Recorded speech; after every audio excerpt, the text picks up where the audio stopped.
A black pilot was told to let a real captain fly, then the storm hit. The rain had been falling since sunrise over Atlanta. At Hartsfield-Jackson International Airport, Flight 728 was preparing for a routine trip to Chicago.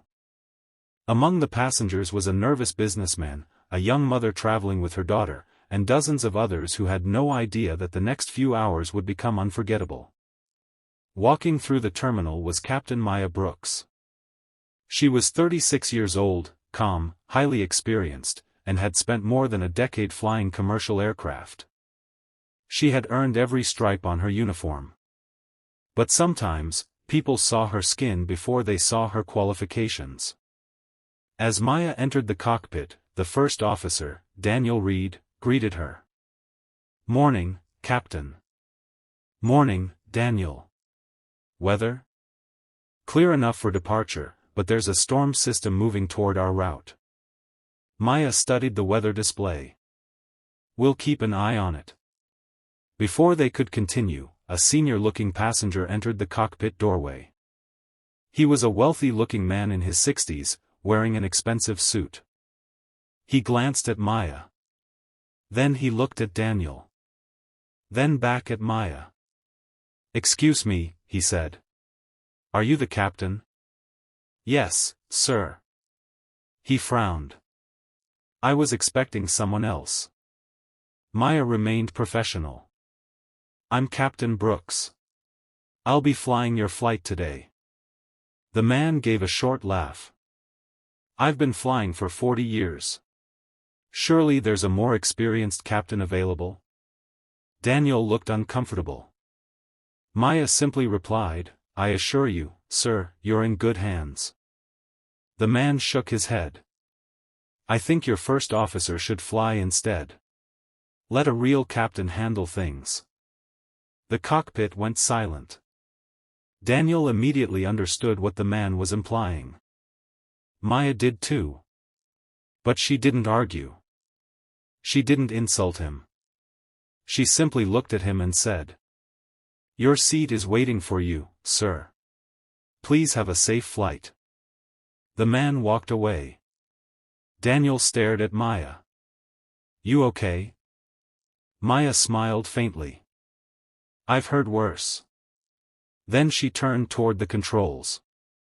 "Let's get everyone to Chicago." The plane took off at 10:42 a.m. For the first hour, everything was smooth. The young mother, Elena, watched her daughter draw pictures beside the window. The businessman who had challenged Maya sat in first class, reading financial reports. Nobody expected trouble. Then the aircraft entered the storm system. At first, there was only light turbulence. The seatbelt sign came on.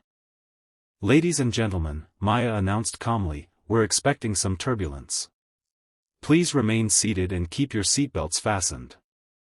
The plane shook. A few passengers gasped. Then lightning flashed outside the windows. The turbulence became stronger. Daniel checked the instruments. "This is getting worse." Maya looked at the weather radar. "I see it." The aircraft suddenly dropped several hundred feet. People screamed. A suitcase fell from an overhead compartment. The young mother grabbed her daughter. "Mama." "I'm here, sweetheart." In the cockpit, warning lights appeared. Daniel's voice became serious. "We've got a problem." Maya studied the instruments.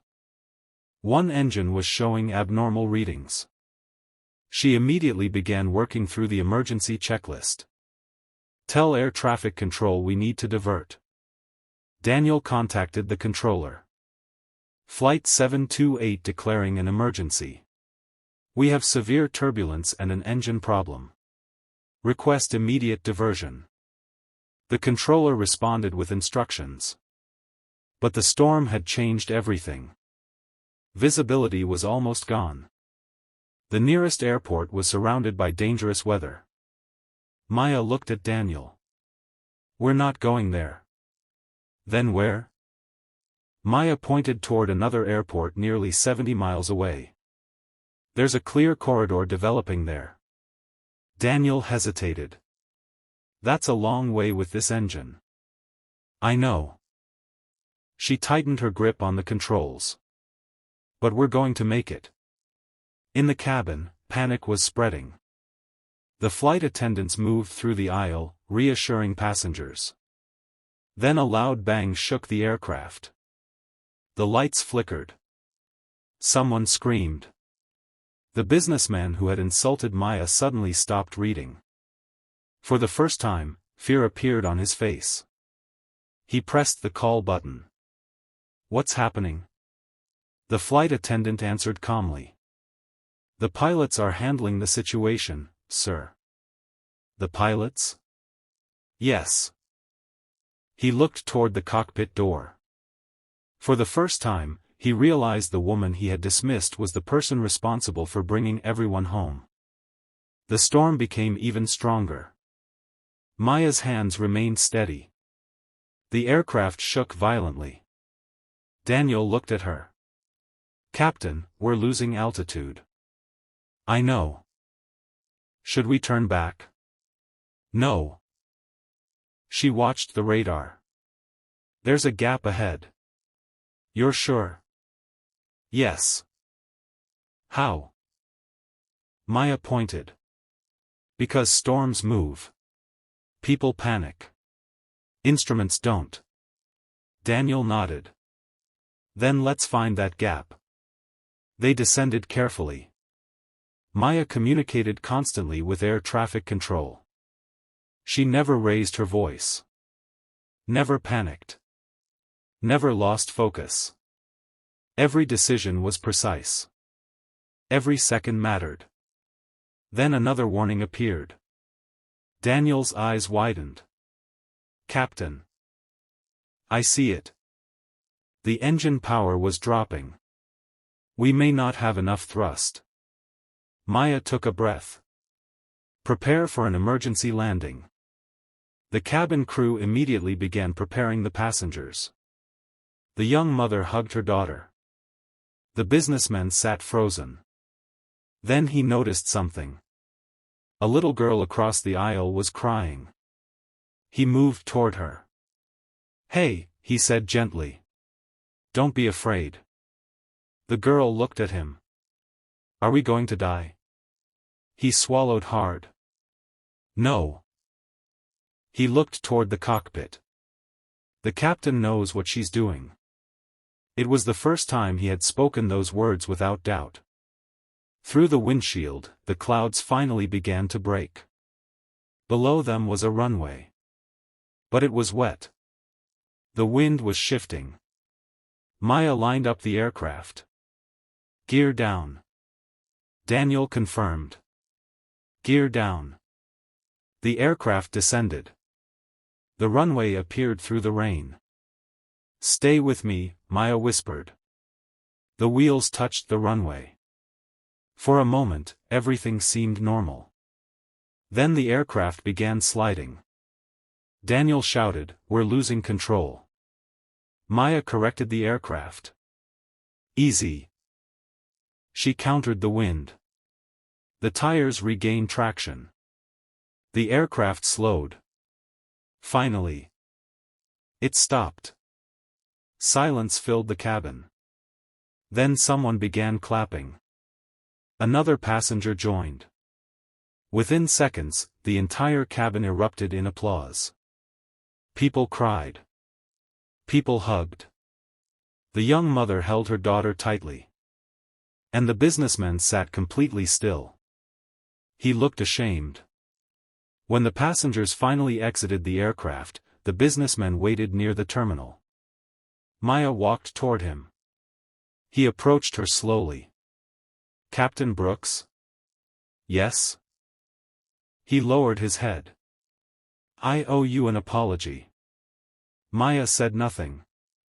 I judged you before I knew anything about you. He paused.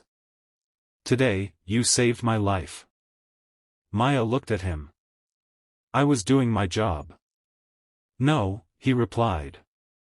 You did more than that. You stayed calm when everyone else was afraid. Maya smiled. You would have done the same. He shook his head. I hope someday I become the kind of person who would. Maya extended her hand. Then start today. He took her hand. And for the first time that morning, there was no judgment in his eyes. Only respect. Later that evening, Maya sat alone in the airport lounge. Daniel walked over with 2 cups of coffee. You know, he said, I think you changed that man's life. Maya smiled. Maybe. Daniel sat beside her. Does it ever get tiring? What? Having to prove yourself. Maya looked through the window at the aircraft standing quietly on the tarmac. Yes, she admitted. Sometimes it does. Then she smiled. But I don't fly to prove them wrong. Daniel looked at her. Why do you fly? Maya answered softly. Because somewhere up there, nobody cares what color I am. She looked at the runway. They just want to get home. Daniel nodded. And you get them home. Maya smiled. That's the job. Outside, the storm clouds were finally disappearing. And somewhere in the terminal, the businessman who had once demanded a real captain was telling another passenger about the pilot who had saved his life. Not because she was black. Not because she was a woman. But because she was exactly what she had always been. A captain. A professional. And a person who refused to let someone else's prejudice determine her worth. Sometimes the strongest response to disrespect isn't anger. It's excellence.